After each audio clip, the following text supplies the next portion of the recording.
आइए आज हम लोग देखते हैं समतल दर्पण की विशेषता क्या होती है। इससे पिछला वीडियो में हमने पढ़ा था दर्पण कितने प्रकार के होते हैं। दर्पण दो प्रकार के होते हैं, समतल दर्पण और गोलीय दर्पण। फिर गोलीय दर्पण दो प्रकार के होते हैं, उत्तल दर्पण और अवतल दर्पण। तो आज हम पढ़ेंगे कि अगर कोई समतल दर्पण है और उस दर्पण पर प्रकाश की किरण पड़ती है, पड़ने के बाद परावर्तित होती है, तो परावर्तन के बाद जो अगर प्रकाश की किरण किसी वस्तु से होती हुई आती है तो तब जो समतल दर्पण पर उसका प्रतिबिंब बनता है, वो प्रतिबिंब की क्या विशेषताएं होती है। तो आइए सबसे पहला विशेषता इसमें यह है कि अगर समतल दर्पण पर किसी वस्तु की प्रतिबिंब बनती है तो वो प्रतिबिंब काल्पनिक होती है। समतल दर्पण पर बने प्रतिबिंब क्या होती है? काल्पनिक होती है। क्या होती है? काल्पनिक होती है, ये वास्तविक नहीं होती है। दूसरा बात, अब देखिए, अब बात आता है कि अगर कोई वस्तु 10 मीटर ऊंचा है, अगर कोई वस्तु 10 मीटर ऊंचा है तो उसका समतल दर्पण पर प्रतिबिंब कैसा बनेगा? तो प्रतिबिंब वस्तु के आकार का बनता है। क्या बनता है? प्रतिबिंब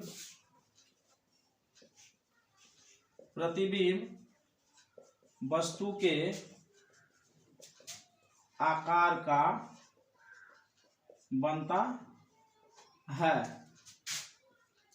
तीसरा विशेषता है कि इसमें जो प्रतिबिंब बनेगा वो हमेशा कहां बनेगा? दर्पण के पीछे बनेगा।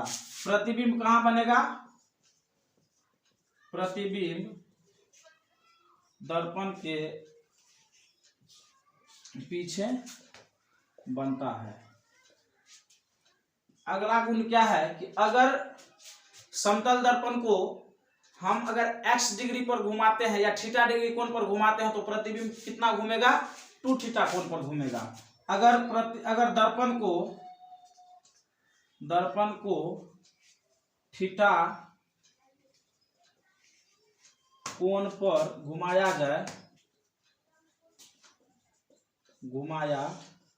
जाए तो प्रतिबिंब कितना घूमेगा?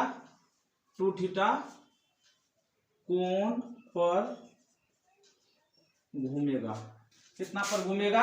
2 थीटा कोण पर घूमेगा। अगर समतल दर्पण की ओर कोई वस्तु भी वेग से आ रही है तो प्रतिबिंब कितना वेग से जाएगा? 2 वेग से। अगर वस्तु का वेग भी हो तो प्रतिबिंब का वेग कितना होगा? 2 भी होगा। कितना होगा? 2 भी होगा। अब देखिए एक और महत्वपूर्ण चीज है कि अगर कोई वस्तु समतल दर्पण से 10 मीटर की दूरी पर है तो वो उतना ही पीछे उसका प्रतिबिंब बनेगा। यानी वस्तु की दूरी बराबर प्रतिबिंब की दूरी। तो ये हमारा हो गया समतल दर्पण पर बने प्रतिबिंब की कुछ विशेषताएं। पहला विशेषता क्या है कि समतल दर्पण पर अगर किसी वस्तु का प्रतिबिंब बनेगा तो प्रतिबिंब कैसा बनेगा?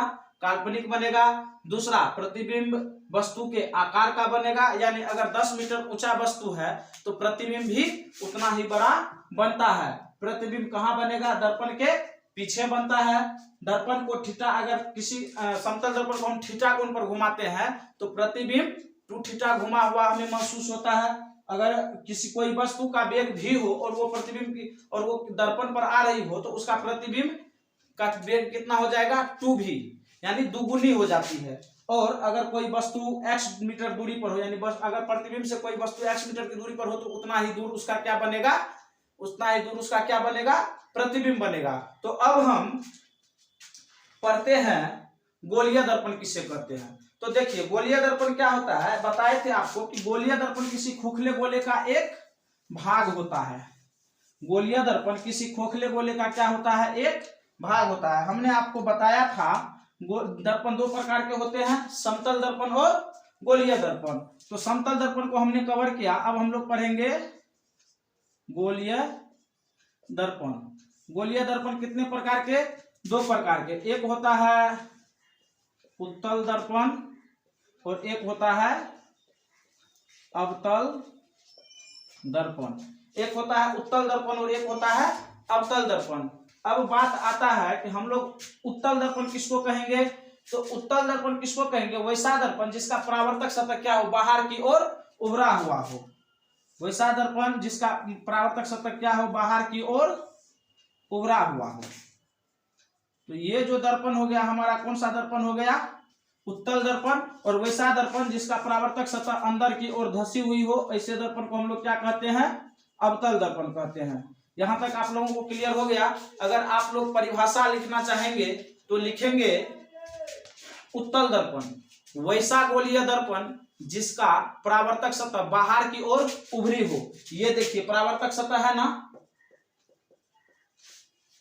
परावर्तक सतह, वैसा गोलीय दर्पण जिसका परावर्तक सतह बाहर की ओर उभरी हो उसे हम लोग उत्तल दर्पण कहेंगे। और वैसा दर्पण जिसका परावर्तक सतह अंदर की ओर धसी हुई हो उसे हम अवतल दर्पण कहेंगे।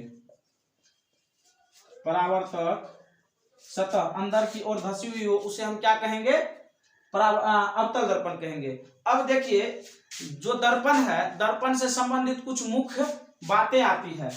मुख्य बातें क्या है इसको हम आप सभी को बताने जा रहे हैं।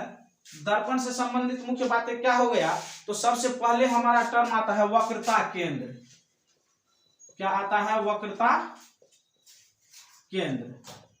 अब आपसे कोई पूछ दे कि ये सेंटर ऑफ कर्वेचर, वक्रता केंद्र होता क्या है, तो हम क्या कहते हैं? देखिए मान लीजिए हम कोई भी दर्पण की बात करते हैं, उत्तल दर्पण हो चाहे अवतल दर्पण हो। मान लीजिए हमने यहां पर बात किया किसका? अवतल दर्पण का। तो ये हमारा हो गया कौन चीज? अवतल दर्पण। अब इस दर्पण का वक्रता केंद्र क्या होगा? तो देखिए ये दर्पण किसी ना किसी क्या है? गोले का भाग है। किसी गोले का क्या है? एक भाग है। और ये जब गोला बनाएगा तो बीच में एक क्या होगा? केंद्र बनेगा। बीच में क्या होगा? एक केंद्र बनेगा। इसी केंद्र को हम क्या कहते हैं? वक्रता केंद्र कहते हैं। क्या कहते हैं? वक्रता केंद्र। आप लोग इसको समझ पा रहे होंगे कि दर्पण जिस खोखले गोले का एक भाग होता है उस गोले के केंद्र बिंदु को हम लोग क्या कहते हैं? वक्रता केंद्र कहते हैं। तो इसका परिभाषा है, परिभाषा आप लोग नोट करेंगे कि कौन चीज का? वक्रता केंद्र का। तो परिभाषा नोट करेंगे, गोलीय दर्पण चाहे वो दर्पण उत्तल हो चाहे वो दर्पण अवतल हो, गोलीय दर्पण जिस खोखले गोले का एक भाग होता है उस खोखले गोले के केंद्र को हम क्या कहेंगे? वक्रता केंद्र कहेंगे। अब ये वक्रता केंद्र है तो इसे बाबू सी द्वारा सूचित किया जाता है। कौन चीज के द्वारा सूचित किया जाता है? सी द्वारा सूचित किया जाता है। ये आगे काम आएगा, इसे आप लोग क्या करेंगे? ध्यान रखेंगे। वक्रता केंद्र आप लोगों ने समझ लिया। उसके बाद आता है ध्रुव। क्या आता है? ध्रुव। अब देखिए ध्रुव हम लोग किसे कहते हैं? मान लीजिए ये दर्पण है और ये क्या है? एक वक्र, ये किसी खोखले गोले का भाग है जिसका केंद्र बिंदु O है। अब इस केंद्र बिंदु से होते हुए हमने क्या किया कि एक रेखा खींच दिया। ये रेखा जिस बिंदु पर है ना दर्पण पर पड़ेगी, ये रेखा जहां पर दर्पण पर पड़ती है उसी बिंदु को हम लोग क्या कहते हैं? ध्रुव कहते हैं। इसे ही हम लोग क्या कहेंगे? ध्रुव कहेंगे। और इसे सूचित करेंगे कौन चीज के द्वारा? P के द्वारा। तो ध्रुव का परिभाषा हो जाता है, आप लोग नोट करेंगे कि गोलीय दर्पण के मध्य बिंदु को हम ध्रुव कहते हैं। और इसे P द्वारा सूचित किया जाता है। कौन चीज के द्वारा सूचित किया जाता है? P द्वारा सूचित किया जाता है। अब देखिए गोलीय दर्पण के बाद आता है मुख्य अक्ष। गोलीय दर्पण के बाद क्या आता है? मुख्य अक्ष। मुख्य अक्ष हम लोग किसे कहेंगे? तो सिंपल सी बात है, देखिए आप लोग ध्यान देंगे, सिंपल बात है कि मुख्य अक्ष किसे कहेंगे। तो अब हम लोगों ने एक और चीज पढ़ लिया, कौन सी? ध्रुव। इसे सूचित किया जाता है C के द्वारा और इसे सूचित किया जाता है P के द्वारा वक्रता केंद्र यानी C, वक्रता केंद्र और ध्रुव को मिलाने वाली सीधी रेखा को, वक्रता केंद्र और ध्रुव को मिलाने वाली सीधी रेखा को हम लोग क्या कहते हैं? प्रधान अक्ष कहते हैं। प्रधान अक्ष कहते हैं। क्या कहते हैं? प्रधान अक्ष या मुख्य अक्ष। इसी का नाम है कौन चीज? मुख्य अक्ष। इसी का नाम है कौन चीज? मुख्य अक्ष। उसके बाद एक आता है वक्रता त्रिज्या। क्या आता है? वक्रता त्रिज्या। वक्रता त्रिज्या, इसे छोटा r द्वारा सूचित किया जाता है। वक्रता त्रिज्या क्या किसे कहेंगे? तो सेंटर ऑफ कर्वेचर यानी किसी गोलीय दर्पण के वक्रता केंद्र और ध्रुव के बीच की दूरी को, यानी यहां से ये C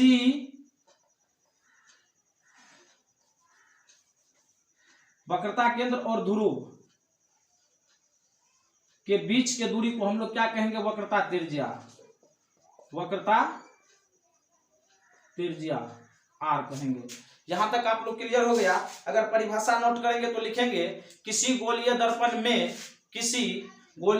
में वक्रता केंद्र और ध्रुव के बीच की दूरी को, किसी गोलीय दर्पण में वक्रता केंद्र और ध्रुव के बीच की दूरी को वक्रता त्रिज्या कहते हैं। क्या कहते हैं? वक्रता त्रिज्या कहते हैं। उसके बाद देखिए होता है दर्पण का द्वारक। दर्पण का द्वारक, मान लीजिए ये M और M डैश क्या है? एक मिरर है।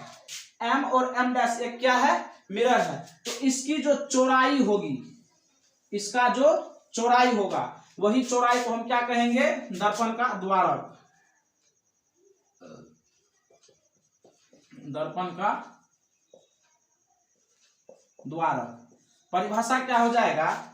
दर्पण के चौड़ाई को दर्पण का द्वारक कहते हैं। दर्पण का द्वारक कहते हैं। दोस्तों वीडियो बड़ा हो जाएगी, आगे के वीडियो में हम आपको बताएंगे मुख्य फोकस क्या होता है और मुख्य फोकस क्या होता है और फोकस दूरी क्या होती है। और उसके बाद अगला ही वीडियो में हम आपको एक संबंध बताएंगे किसके बीच? वक्रता त्रिज्या और फोकस दूरी के बीच। वक्रता त्रिज्या और फोकस दूरी के बीच। अगर आप लोग इस चैनल पर नए हैं तो चैनल को सब्सक्राइब करेंगे, अधिक से अधिक शेयर करेंगे, लाइक करेंगे और सबसे जरूरी बात कमेंट करेंगे। धन्यवाद।